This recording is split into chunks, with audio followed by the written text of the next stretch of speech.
लड़की की शादी की क्या क्या तैयारियां कर ली? अच्छा हुआ आप आ गए। कलकत्ता से हमारे दो मित्र आए हैं, बहुत मशहूर हैं, इन्हें तो आप जानते ही होंगे। ये हैं ब्योमकेश बख्शी और ये प्रतिष्ठित लेखक अजीत बैनर्जी। इनका नाम किसने नहीं सुना? और ये हमारे मित्र नीलमणि मुजुमदार, पुलिस ऑफिसर थे, अब रिटायर्ड हुए। आइए आइए बैठिए ना। आप जरा बातचीत कीजिए, मैं अभी आता हूँ। हाँ हाँ, अपना काम कीजिए, जरा थोड़ी सी चाय और भिजवा दीजिए। बैठिए। तो आप इसी शहर के रहने वाले हैं? नहीं नहीं, रहने वाले तो हम ईस्ट बंगाल के हैं। अच्छा। लेकिन अब तो सब खत्म ही हो गया है। तो रिटायर होने के बाद कहाँ जाएं, तो यही बस के। यहाँ आपके रिश्तेदार वगैरह होंगे ना? नहीं, मेरे रिश्तेदार कोई नहीं है। मैंने शादी भी नहीं की। अच्छा, बहुत अच्छा किया। अच्छा, बस जिंदगी भर काम ही करते रहे। ये पुलिस की नौकरी का एक अलग ही आकर्षण है। अब रिटायर हो गए तो बस यहीं बस गए। इस शहर से मेरा एक और लगाव भी है। वो क्या?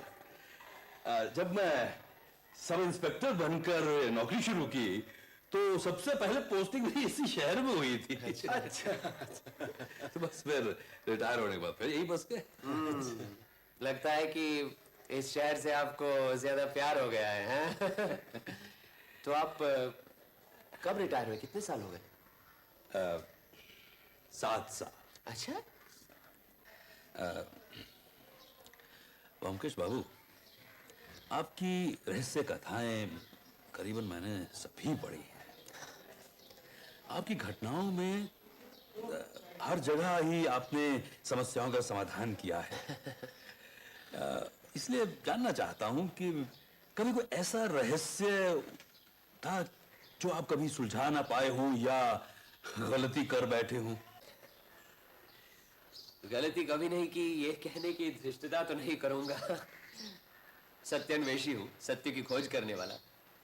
गलतियां तो काफी की है। ऐसा भी हुआ है कि अपराधी को पकड़ नहीं पाया, लेकिन सच क्या है इस बात का हमेशा पता लगा लिया। यह बात और है कि जितने केस मैंने देखे हैं उससे तो 1000 गुना ज्यादा घटनाओं से आप निपट चुके होंगे। हाँ, वो तो है ही। और मैंने सारे केस निपटाए भी हैं, सिवाय एक के। मेरी पुलिस की जिंदगी का आखिरी केस इसी शहर का है। आज तक वो लटका हुआ है केस। मतलब गुनहगार कौन है ये पता था, लेकिन सबूत नहीं मिला। यही बात थी। एक शख्स पे मुझे शक था, लेकिन कोई सबूत नहीं जुटा पाया, वो ठोस प्रमाण नहीं थे। फिर कोई कुछ ऐसी बात हो गई कि गड़बड़ हो गई। जिसे मैं गुनहगार समझता था उसी का खून हो गया। केस तो काफी मजेदार है। ठीक, मैं आपको केस का पूरा ब्यौरा देता हूं। देखते हैं आप गुनहगार को पकड़ पाते हैं या नहीं। अरे ये क्या कह रहे हैं आप? आप जैसे अनुभवी पुलिस अफसर अगर इस केस को सुलझा नहीं पाए तो मैं क्या करूंगा? फिर भी अच्छा सुनाइए ना। रिटायर होने के 3 साल पहले की बात है। उस वक्त यहाँ पर काफी गैर कानूनी हरकतें हुआ करती थी, लेकिन मेरे आने के बाद कुछ कम हो गई।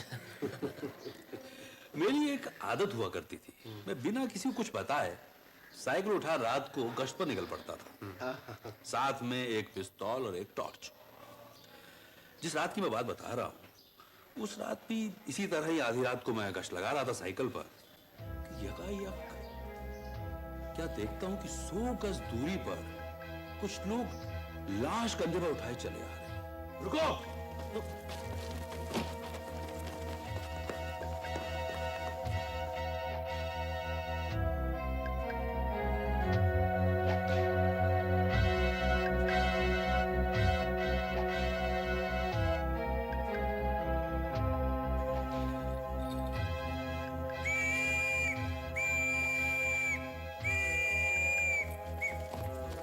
अरे सुरेश्वर बाबू की पत्नी हेमा है।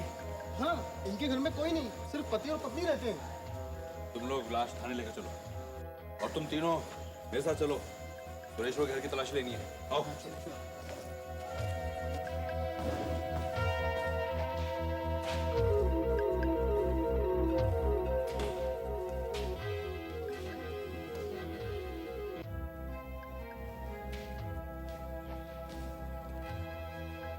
ये लड़की का बीमार थी, किसी को कुछ मालूम?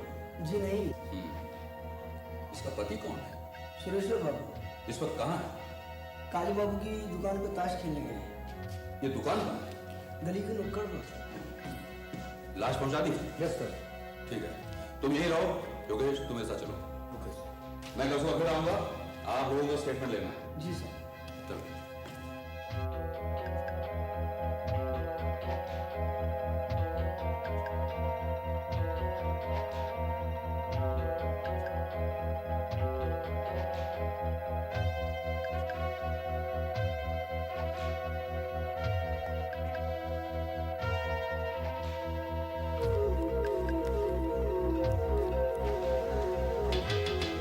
दरवाजा खोलो।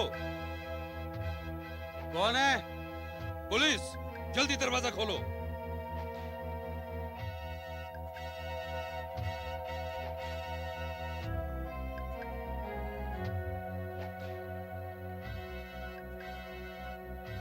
जी, क्या चाहिए आपको? तुम्हारा नाम काली किंकरदास है? जी। इस दुकान के मालिक तुम हो? जी हाँ, क्या चाहिए? तुम्हारे साथ अंदर कौन कौन है? मेरे दोस्त हैं। हटो।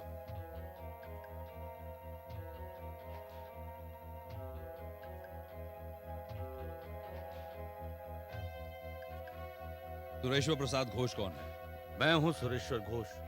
कहिए। तुम लोग आधी रात को एक लाश मरघट ले जा रहे थे। सोचा होगा एक बार जला दोगे फिर कोई फिक्र नहीं होगी।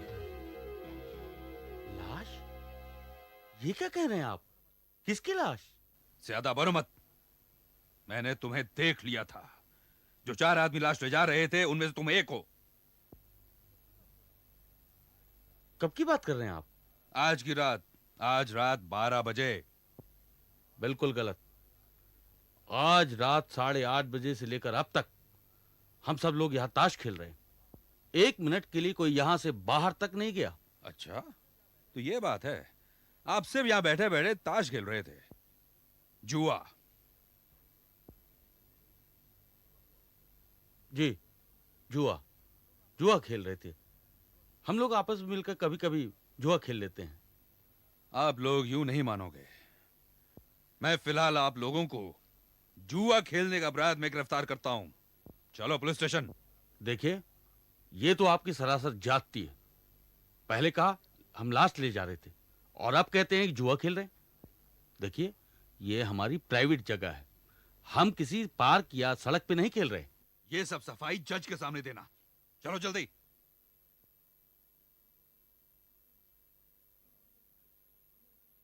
देखिए इंस्पेक्टर साहब, हम सब पुलिस स्टेशन चलेंगे, लेकिन वहां हमें अपने वकील से मिलने की इजाजत देना। क्या क्या है कि हम अपनी अपनी जमानत देंगे। क्यों? यस। इसका फैसला अदालत करेगी। चलो उठो। सुनिए तो सही, आप किसी लाश की बात कर रहे थे। वो लाश थी किसकी? तुम्हारी पत्नी की। क्या? मेरी पत्नी? क्या कह रहे हैं आप? मैं कह रहा हूं कि तुम्हारी पत्नी का खून हो गया है। ये सब क्या हो रहा है? मुझे आपकी बात पर यकीन नहीं हो रहा है। हेमा, हेमा मेरी पत्नी। मैं घर जाऊंगा। मैं घर जाऊंगा। अरे घर जाने का कोई फायदा नहीं है। लाश अस्पताल पहुंचा दी गई है। ले चलो इन्हें।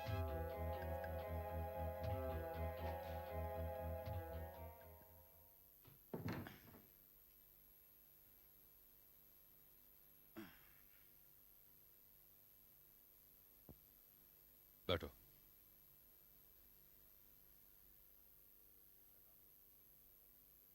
क्या काम करते हो? मेरे कई बिजनेस हैं, जैसे होलसेल बिजनेस। कितना कमाते हो? यही कोई 50-60 हजार रुपए। मकान तुम्हारा? जी। कब बनाया? बनाया नहीं, खरीदा। 5-6 साल पहले पूरे 20,000 में खरीदा। इतने रुपए की बात मत करो। जितना पूछा जाए उसी का जवाब दो। शादी कब की? 7 साल हो गए। ससुराल कहाँ है? इसी शहर में। ससुर का नाम क्या है? नील मणि हालदार। वो कहाँ है? कहाँ है? जेल में होगा। जेल में? जी, अक्सर जेल में रहता है। ससुर के साथ संबंध अच्छे हैं? मैं उसकी सूरत तक देखना नहीं चाहता। पत्नी के साथ संबंध अच्छे थे? शादी के 7 साल बाद जैसे संबंध होने चाहिए वैसे ही थे। बाल बच्चे हैं? हेमा बांझ थी। आज रात 12 बजे तुम और तुम्हारे दोस्त तुम्हारी पत्नी की लाश ले जा रहे थे। मैंने टॉर्च की रोशनी में देखा था तुम्हें। आपको जरूर कोई गलतफहमी हुई सर। रात को 12 बजे मैं और मेरे दोस्त काली किंकर के यहाँ बैठकर ताश खेल रहे थे। ताश।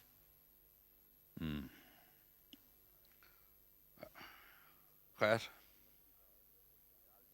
तुम्हारी पत्नी का चाल चलन कैसा था? औरतों के चाल चलन के बारे में कौन क्या कह सकता है सर। पड़ोस में वो वैसे ही बदनाम थी। कैसी बदनामी? देखिए, रात को मैं देर से घर आता हूं और पिछले कुछ एक महीनों से हेमा से कोई मिलने आता था। आपने पत्नी से इस बारे में कभी पूछताछ की? लेकिन उसने जितने जवाब दिए सब झूठ था। और कुछ? और कुछ क्या? देखिए, एक दिन मैंने हेमा की अलमारी में कुछ गहने देखे जो मैंने उसे नहीं दिए थे। गहने कहां से आए, आपने अपनी पत्नी से पूछा? पूछना क्या है सरकार। औरत एक बार बिगड़ने की ठान ले तो उसे कोई नहीं रोक सकता। पूछा नहीं जा सकता, लेकिन खून किया जा सकता। मैंने किसी का खून नहीं किया। तो किसी से करवाया? मैं क्यों करवाने चला? इसलिए कि तुम्हें मालूम था कि तुम्हारी पत्नी बदचलन थी। लेकिन इससे ये कहीं साबित नहीं होता कि मैंने उसका खून किया है या खून करवाया है। तुम्हारी पत्नी गुजर गई है, इससे क्या तुम खुश हो? खुश तो नहीं हूं, लेकिन मुझे अफसोस भी नहीं है, क्योंकि जो जैसा करेगा वो वैसा भरेगा।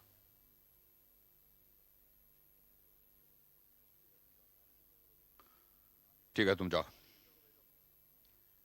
काली किंकर को भेजो। नमस्ते जी। सुरेश्वर को कब से पहचानते हो? वो बचपन का दोस्त है, करीब 30 साल से। उससे पहचान कैसे हुई? एक ही स्कूल में पढ़ते थे, तभी से दोस्ती हुई। तुम्हारी दुकान में ये ताश कब से खेली जा रही है? करीब 15 साल से। रोज रात को खेलते हो?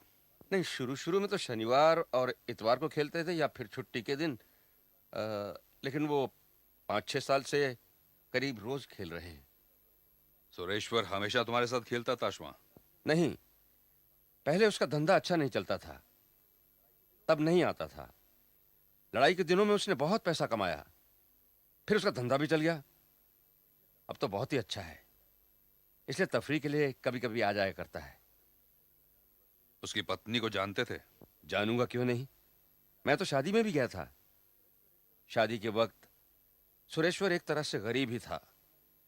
मैंने और उसके दोस्तों ने उसे बहुत मना किया कि वो ये शादी ना करे, लेकिन सुरेश्वर नहीं माना।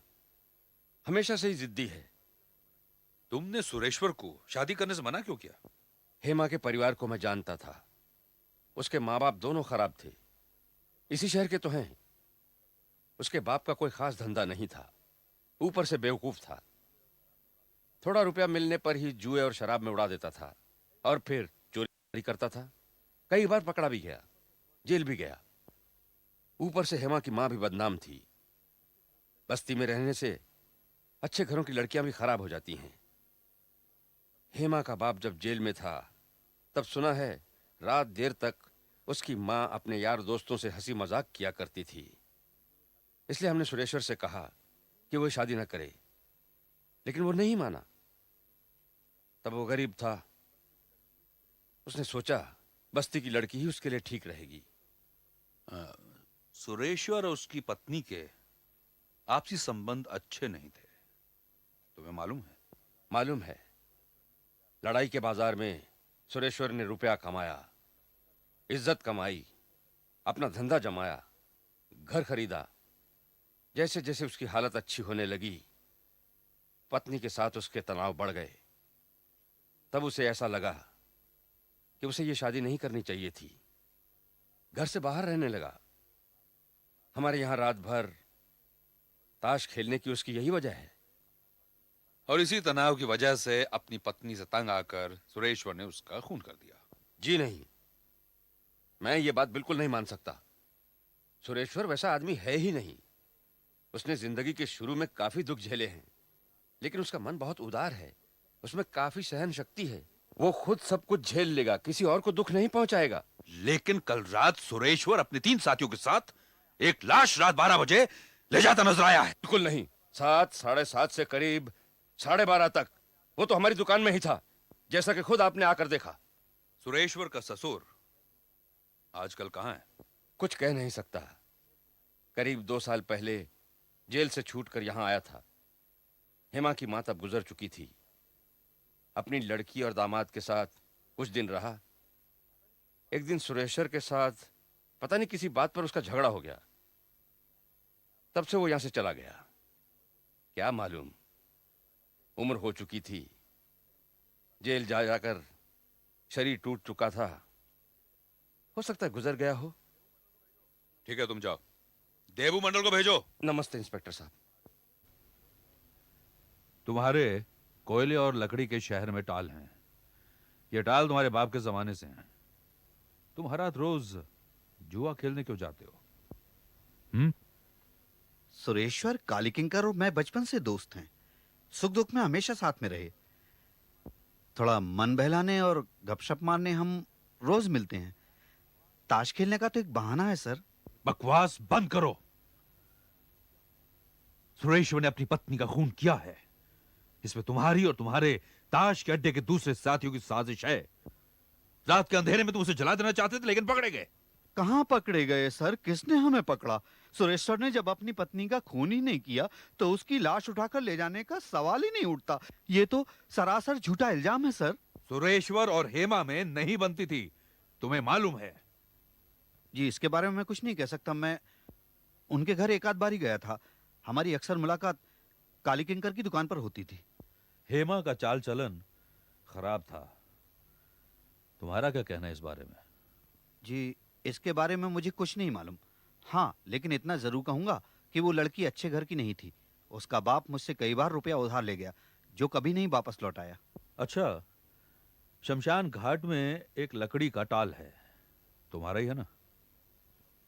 2 शहर में टाल हैं और एक शमशान घाट में।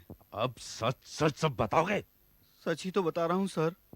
ये साजिश नहीं थी कि सुरेश्वर अपनी पत्नी का खून करेगा और तब तुम चारों ताश के खिलाड़ी उसे शमशान लेकर जाओगे, जहां जलाने के लिए लकड़ी पहले से तुमने तैयार कर रखी थी। ये क्या कह रहे हैं आप? ये आपसे किसने कह दिया?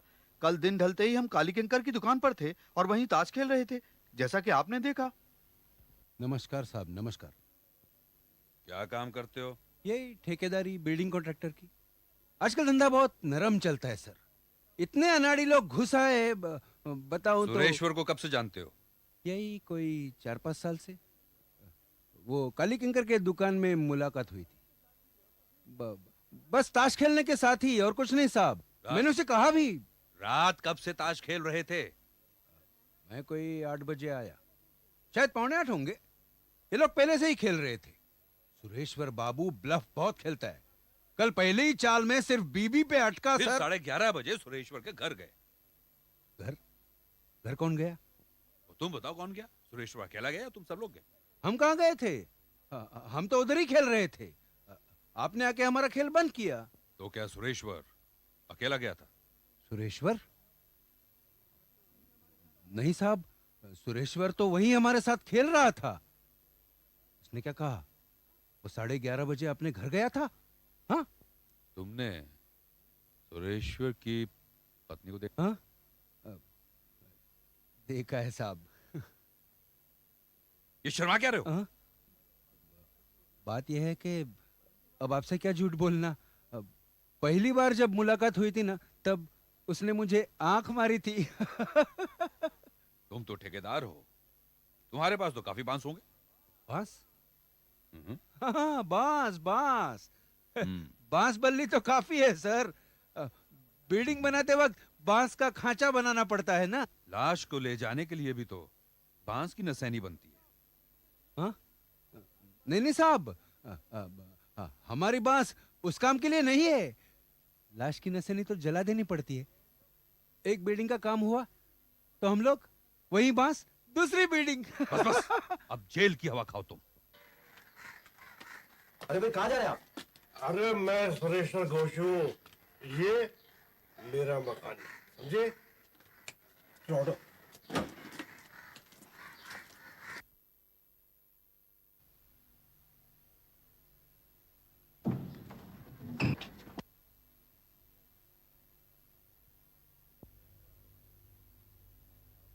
धन्यवाद वकील बाबू, आपकी वजह से हम सब बेल पर छूट गए। बेफिक्र रहिए आप, पुलिस के केस में कोई दम नहीं है, आप परेशान ना हो। अरे खामा रात भर परेशान किया, अब तो मैं चादर तान कर सोऊंगा। सुनिए, कल मिलिएगा। Okay, good night. Good night. Sir, Sureshwar Babu सुबह 11 बजे आए थे। कहाँ है वो? अंदर हैं, शायद सो रहे हैं।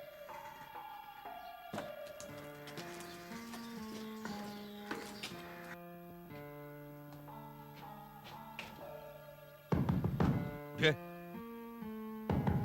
उठिए, उठिए, उठिए। अब क्या है? हम तुम्हारे घर की तलाशी लेना चाहते हैं। तलाशी? तो लीजिए ना, शौक से लीजिए, लेकिन भगवान के वास्ते मुझे सोने दीजिए। अच्छा, तुम्हारी पत्नी का कल रात खून हो गया है, लाश अभी भी अस्पताल में है और तुम सो रहे हो। भाई सोच रहा हूं कि कल रात भर आपने हमें परेशान किया, और देखिए हेमा की लाश पोस्टमार्टम के लिए गई है। उसकी रिपोर्ट मिलने के बाद ही क्रियाक्रम की तैयारी करेंगे। इधर आओ। तुम दोनों चारों तरफ अच्छी तरह नजर डालो। जी सर। कोई हथियार या खून से सने कपड़े या कुछ भी मिले तो बताना मुझे। Okay sir. जाओ। सुरेश्वर, उठो। मुझे तुम्हारी पत्नी के गहने देखने हैं।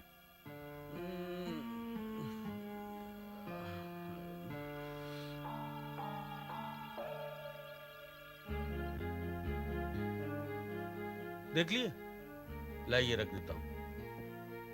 इनमें से कौन कौन से गहने हैं जो तुमने नहीं बनवाए? मैंने ये मैंने नहीं बनवाए। ठीक है, इन्हें फिलहाल मैं पुलिस के कब्जे में रख लेता हूं, बाद में वापस कर दूंगा। और कुछ? हमारे आदमी सब देख रहे हैं, तुम चाहो तो सो सकते हो। अरे आइए आइए नीलमणि, आइए बैठिए। पोस्टमार्टम कर लिया। हाँ। रिपोर्ट कल मिल जाएगी। क्या पता चला? मौत का वक्त क्या था? रात करीब 10 बजे थे। और मौत की वजह? वैसे ऊपर से देखो तो कोई जख्म या वार का निशान नहीं मिलेगा शरीर पे। तो क्या जहर से? नहीं, जहर भी नहीं, बहुत ही कुशल तरीके से मारा है। अच्छा नीलमणि बाबू, वो आपको जिन पे शक है उसमें कोई फौज का आदमी है क्या? नहीं, फौजी तो कोई नहीं है। लेकिन सुरेश्वर, औरत का पति, हाँ। लड़ाई के दिनों में मिलिट्री कॉन्ट्रैक्टर था और गोरों से, अंग्रेजों से उसका मिलना जुलना था। क्यों, क्या बात क्या है? वार के निशान औरत के बदन पर बाहर से तो नजर नहीं आते, लेकिन उसके गले की एक खास नली, जिसे थायराइड कार्टिलेज कहते हैं, उसे पूरी तरह से नष्ट कर दिया है। मतलब गला घोंट कर मारा? नहीं, गला घोटने से तो चमड़े के ऊपर उंगली को निशान आ जाएंगे ना। और फिर गला घोट के मारने में तो कोई नई बात है ही नहीं। तो फिर पिछली लड़ाई में सिपाहियों को बिना हथियार के दुश्मनों को मारने का तरीका सिखाते थे। हाँ। मालूम है? नहीं, क्या है? मान लीजिए जंगल में लड़ाई हो रही है, आप निहत्थे हैं और किसी हथियारों से लैस दुश्मन से आपकी मुठभेड़ हो जाती है। भागने की कोई गुंजाइश नहीं है और भागने की कोशिश भी आप करें तो दुश्मन आपको गोली मार देगा। ऐसी सूरत में आप किस तरह अपनी हिफाजत करेंगे? आप दुश्मन के दाहिनी तरफ आकर खड़े होंगे और फिर फुर्ती से उसकी तरफ मुड़कर अपने दाहिने हाथ से जोर से वार करेंगे उसके गले पर। बस थायराइड कार्टिलेज टूट जाएगा और फौरन मौत। फौरन मौत? हाँ, गला घोटने से जिसका गला आप घोट रहे हैं वो लड़ झगड़ कर बचना भी चाहेगा। इस तरह के वार में वो झमेला नहीं है, फौरन मौत। कमाल है। उस औरत की मौत ऐसे ही हुई, आपको पूरा यकीन है? बिल्कुल, इसमें कोई शक नहीं।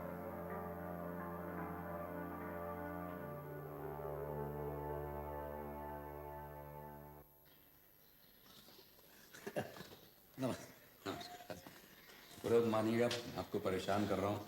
एक तहकीकात के सिलसिले में आपसे कुछ पूछताछ करनी है। बैठिए बैठिए। शुक्रिया। आप पूछिए। लड़ाई के दिनों में आप फौज के बड़े कॉन्ट्रैक्टर थे, आज भी आपका काफ़ी नाम है। सुरेश्वर घोष को आप ज़रूर जानते होंगे, वो भी फौज का कॉन्ट्रैक्टर रहा है। इतना बड़ा नहीं लेकिन काफ़ी। जी हाँ, सुरेश्वर घोष को जानता हूँ, वो भी अच्छा काम करता था। हाँ, तो उसका मिलना जुलना किस किस के साथ था? आर्मी सप्लाई के हर ऑफिसर से मिलना जुलना था, जिसका जो काम था। नहीं, मेरा मतलब है ऐसा भी तो हो सकता है ना कि धंधे के अलावा उसका कोई खास किसी से उसका लगाव हो या कोई दोस्ती हो। देखिए, हम सब व्यापारी हैं और व्यापार भी मतलब का होता है। व्यापार में दोस्ती मतलब की रहती है आपको? जी हाँ। लेकिन ऐसा भी तो होता है ना मोतीलाल बाबू कि कोई अफसर किसी भी वजह से आपको ज्यादा धंधा दे या आपको ज्यादा पसंद करे। हाँ, ये होता है। एक मेजर रॉबर्ट्स था, वो सुरेश्वर पर बहुत मेहरबान था। तब सुना था कि सुरेश्वर अपनी पत्नी को भी मेजर रॉबर्ट्स के यहाँ लेके जाता था। ये मेजर रॉबर्ट्स कितने दिन था यहाँ? ज्यादा दिनों नहीं, उसको 1 साल बाद ही इंग्लैंड भेज दिया गया था। क्यों? उसने एक इंग्लैंडी लड़की से शादी की थी। उस लड़की की मौत रहस्यमय तरीके से हो गई थी। कहते हैं कि रॉबर्ट्स ने ही उसको जान से मार दिया था। मगर आप ये सब क्यों पूछते हैं? ये तो बहुत पुरानी बात है। धन्यवाद मोतीलाल बाबू, जो मैं जानना चाहता था मुझे पता लग गया। मैं चलता हूँ। बैठिए बैठिए, चाय तो पीते जाइए। फिर कब?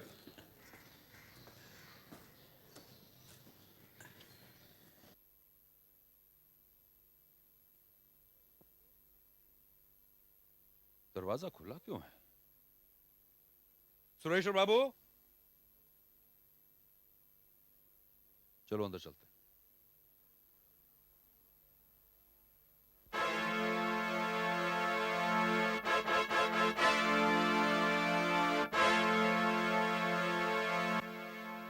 ये लीजिए सुरेश्वर की पोस्टमार्टम रिपोर्ट। इनकी मौत थायराइड कार्टिलेज के टूटने से हुई है, जिस तरह इनकी पत्नी हेमा की मौत हुई थी। कमाल है।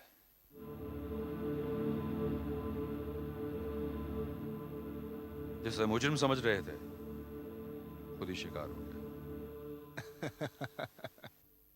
तो ये केस है। पहले मेरा शक सुरेश्वर पर था, लेकिन जब देखा कि सुरेश्वर की मौत भी उसी तरह हुई है जैसे उसकी पत्नी हेमा की, तो लगा इन दोनों का खूनी एक ही इंसान है। लेकिन उस खूनी को आज तक नहीं पकड़ पाया। क्या आप बता सकते हैं वो खूनी कौन हो सकता है?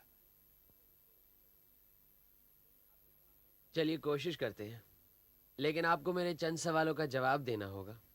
जवाब मालूम होंगे तो जरूर देंगे। अच्छा, ये बताइए कि सुरेश्वर का वारिस कौन है? सुरेश्वर ने कोई वसीयत नहीं बनाई थी। उसकी एक चचेरी बहन है, वही वारिस बनी। एक गरीब विधवा औरत घर घर काम करके पेट पालती थी, उसी को सब कुछ मिला। जिस रात सुरेश्वर का खून हुआ था तब उसके 3 दोस्त वो कहाँ थे? करीब रात भर काली किंकर की दुकान में ताश खेलते रहे। मैंने अपने गुप्तचर लगाए थे उनके पीछे, और उनकी गतिविधियों से जो पता चलता है उनमें से कोई खूनी नहीं हो सकता। अच्छा, जिस समय सुरेश्वर का खून हुआ था तब उसका ससुर, क्या नाम है, दीनमणि हलदार, वो कहाँ था, उसका पता लगाया आपने? हाँ, पता लगाया था। वो उस वक्त कोई 50 मील दूर एक गांव में था, और पेचिश की वजह से खाट पकड़े हुए था, कहीं आने जाने लायक नहीं था। और फिर जिस तरह से इन दोनों का खून हुआ है, ऐसा कौशल वो कैसे जान सकता है? एक बात बताइए, आपको क्या लगता है हेमा का चरित्र खराब था? नहीं, मैं यकीन के साथ कह सकता हूं कि वो अच्छे स्वभाव की लड़की थी, खराब नहीं थी। लेकिन उसका खून तो गंदा था। उसकी माँ, क्या नाम था उसकी माँ का? अमला।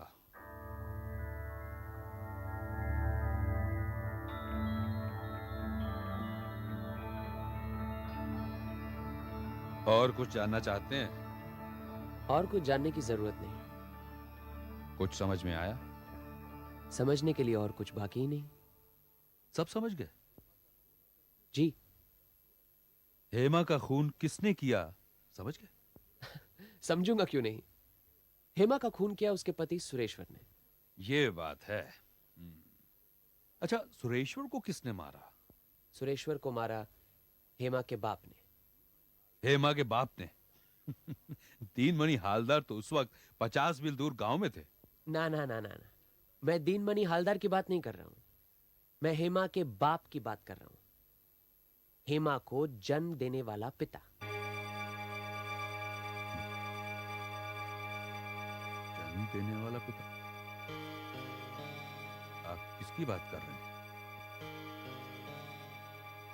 किसकी बात कर रहे हैं ये तो आपको मालूम है नीलमणि बाबू। आप मुझे ये कहानी ना सुनाते तो अच्छा रहता।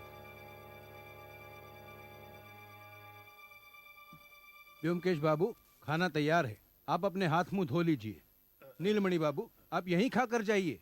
नहीं नहीं, मैं चलता हूं, मुझे देर हो रही है, कुछ काम है।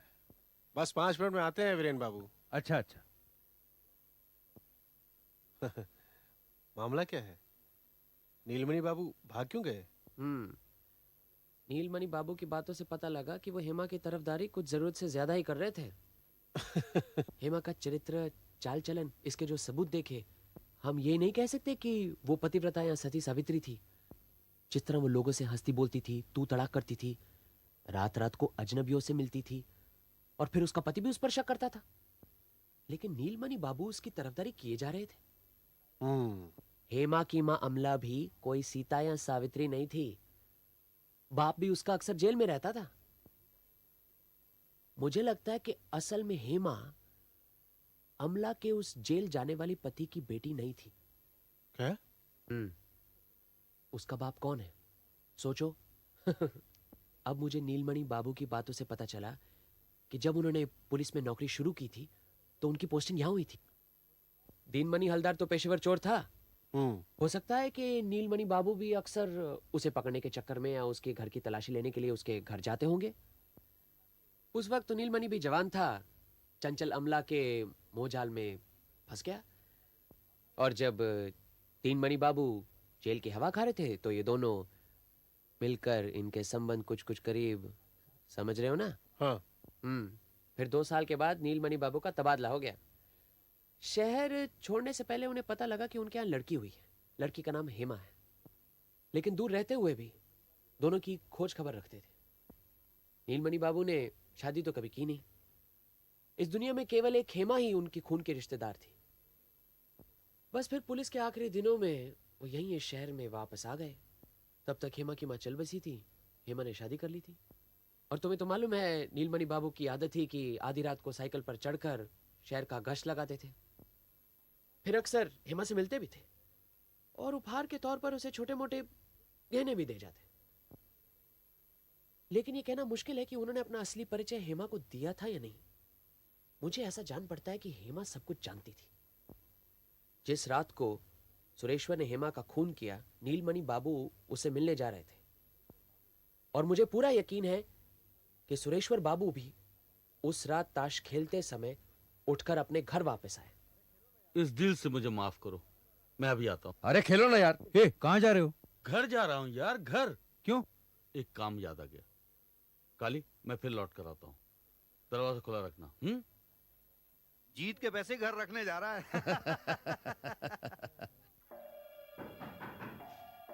आ जाओ, दरवाजा खुला है।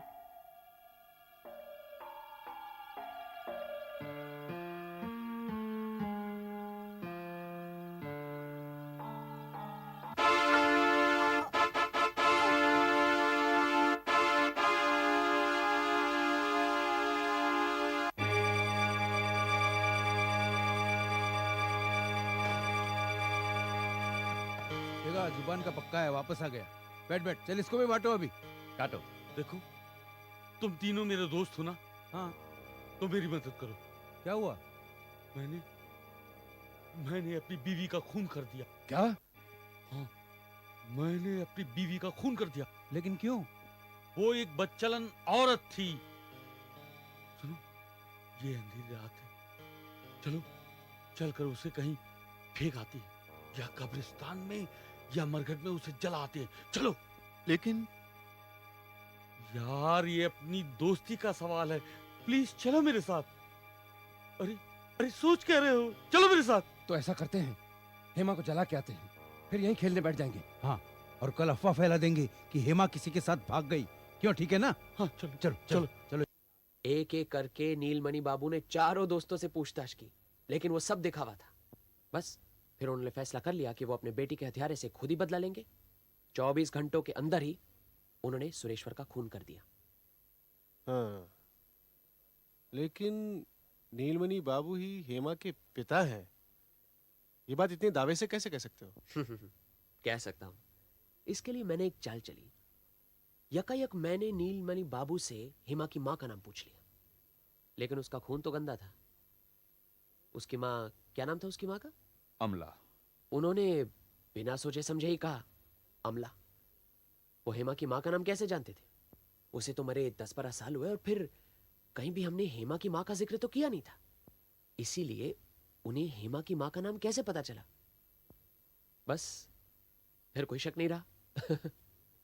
हाँ। मेरे सामने हेमा की मां का नाम बताते बताते ही वो समझ गए कि कुछ गलती कर बैठे, और बस उनकी शक्ल देखते ही मैं समझ गया कि मेरी चाल सफल रही।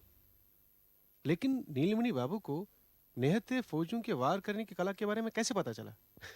ये कला उन्होंने सिविल सर्जन मेजर बर्मन के बयान से सीखी। समझे? अब सोचो मत, खाना ठंडा हो रहा है, मुझे भूख लगी। चलो हाँ, चलो।